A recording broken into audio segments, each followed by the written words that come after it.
Le stoïcisme offre un chemin moins fréquenté. Il mène à une autre sorte de bonheur.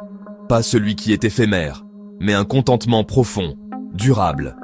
Beaucoup cherchent la joie dans les choses extérieures. Ils cherchent partout, sauf au bon endroit. Le stoïcisme nous tourne vers l'intérieur. Il nous montre une autre voie, une meilleure voie. Ce ne sont pas juste de vieilles idées, ce sont des révélations qui transforment. Des principes qui ont guidé des empereurs et des esclaves. Ils ont traversé les siècles. Ils peuvent remodeler votre vision de la vie. Ils peuvent libérer une force cachée, une résilience que vous ne soupçonniez même pas posséder. Cette philosophie peut vraiment vous changer, si vous la laissez faire. Et si le bonheur, ce n'était pas d'avoir plus, et si c'était de maîtriser son monde intérieur, et si la paix se trouvait dans l'acceptation, pas dans une quête effrénée et constante. Voilà les questions que pose le stoïcisme.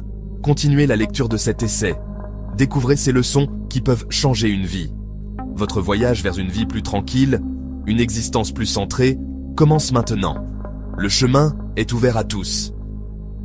Le bonheur stoïcien, ce n'est pas un plaisir superficiel. Ce n'est pas l'absence de difficultés. C'est la paix intérieure. C'est la résilience. C'est vivre avec vertu, avec un but.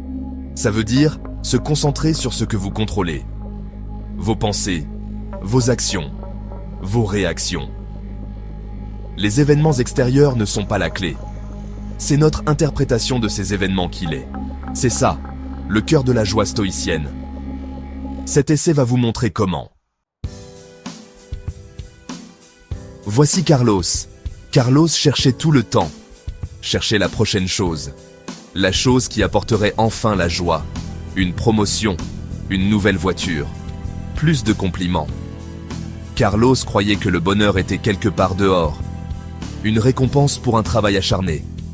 Une destination à enfin atteindre. Cette quête consumait Carlos entièrement. Mais chaque nouvelle réussite laissait un vide. Le meilleur poste apportait de nouvelles angoisses. La plus grande maison, plus de fardeau. La reconnaissance était une amie capricieuse. Elle en demandait toujours plus. Carlos était sur un tapis roulant, courant de plus en plus vite, mais se sentant de plus en plus vide. La frustration est devenue une compagne de tous les instants. Le vrai bonheur ressemblait à un mirage lointain. Carlos vivait dans une ville au rythme effréné, un lieu de comparaison sans fin, un lieu de pression extérieure implacable. L'ambition était simple, être heureux, vraiment, profondément heureux. Mais le vacarme de la ville était assourdissant. Il noyait tout silence intérieur. Les attentes de la société pesaient lourd. Le doute de soi était une ombre persistante. Carlos se sentait complètement perdu. L'anxiété était l'ombre constante de Carlos. Le sommeil n'apportait que peu de réconfort ou d'évasion. L'avenir ressemblait à un fardeau immense. Chaque petit échec, une catastrophe. Un signe d'échec personnel. Carlos était convaincu d'un défaut. Soit en lui, soit dans le monde lui-même. Pourquoi cette chose si simple, le bonheur, était-elle si incroyablement difficile à trouver? La recherche semblait vaine. Les tempêtes de la vie gagnaient en force. Un projet important au travail s'est effondré soudainement. Une amitié précieuse s'est étiolée. Les soucis financiers ont commencé à s'accumuler. C'était comme si la vie mettait Carlos à l'épreuve, poussant Carlos jusqu'à ses dernières limites. Les anciennes façons de faire face ont échoué. Les distractions n'offraient aucun réconfort. Travailler plus dur ne faisait qu'aggraver l'épuisement. Carlos a touché le fond. Puis, une découverte discrète. Dans un moment de désespoir, Carlos a trouvé un vieux livre poussiéreux. Il parlait de penseurs antiques. Zénon, Sénèque, Épictète, Marc Aurèle. Il décrivait une citadelle intérieure, une forteresse au sein de l'esprit. Il enseignait à se concentrer sur ce que l'on contrôle. Les mots étaient simples, profonds. Ils ont semé une graine d'espoir. Carlos a commencé doucement, avec hésitation, pratiquant de petits exercices stoïciens. La visualisation négative, imaginer la perte, pour apprécier ce qui était présent. La dichotomie du contrôle. Qu'est-ce qui m'appartient? Qu'est-ce qui n'est pas en mon pouvoir de commander? Ce n'était pas un chemin facile. Les vieilles habitudes d'inquiétude résistaient farouchement.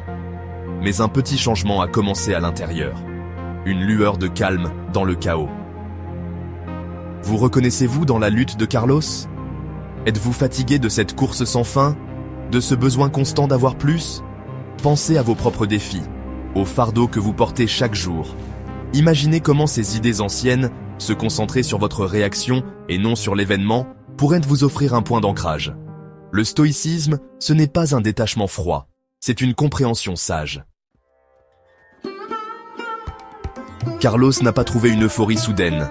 Les problèmes du monde n'ont pas disparu. Mais la réaction de Carlos s'est transformée. L'échec du projet est devenu une leçon. L'éloignement de l'ami, une chance de grandir. Les craintes financières ont été accueillies par des actions réfléchies. Plus de panique, mais des étapes pratiques. Le bonheur n'était pas une destination à atteindre. C'était une nouvelle façon de voyager. Un voyage plus calme, plus délibéré. Les leçons clés sont devenues claires. Le vrai bonheur s'épanouit de l'intérieur. Il naît d'une vie vertueuse, de l'alignement avec notre vraie nature, de l'acceptation de ce que nous ne pouvons changer, de la direction de notre énergie vers nos pensées, nos choix, nos actions délibérées. Il s'agissait de construire cette forteresse intérieure, forte, stable et vraiment résiliente. C'était le cadeau profond du stoïcisme. Gap 2S. Vous pouvez commencer ce voyage aujourd'hui. Pratiquez la dichotomie du contrôle. Qu'est-ce qui dépend vraiment de vous? Qu'est-ce qui échappe à votre pouvoir? Méditez sur l'impermanence de la vie. Tenez un journal. Réfléchissez à vos réactions. Choisissez la vertu plutôt que le plaisir éphémère. Ces petites pratiques constantes bâtissent une immense force intérieure. Elles cultivent une paix durable. L'histoire de Carlos en est le témoignage. De la puissance tranquille et constante du stoïcisme. Ce n'est pas une solution miracle, rapide et facile. C'est une pratique de toute une vie, qui en vaut la peine. Mais elle offre un chemin fiable, un chemin vers une tranquillité durable. Si vous souhaitez explorer davantage, cherchez les écrits des stoïciens. Adoptez cette sagesse ancienne et pratique. Trouvez votre calme, votre paix intérieure. Votre moi le plus serein et résilient vous attend.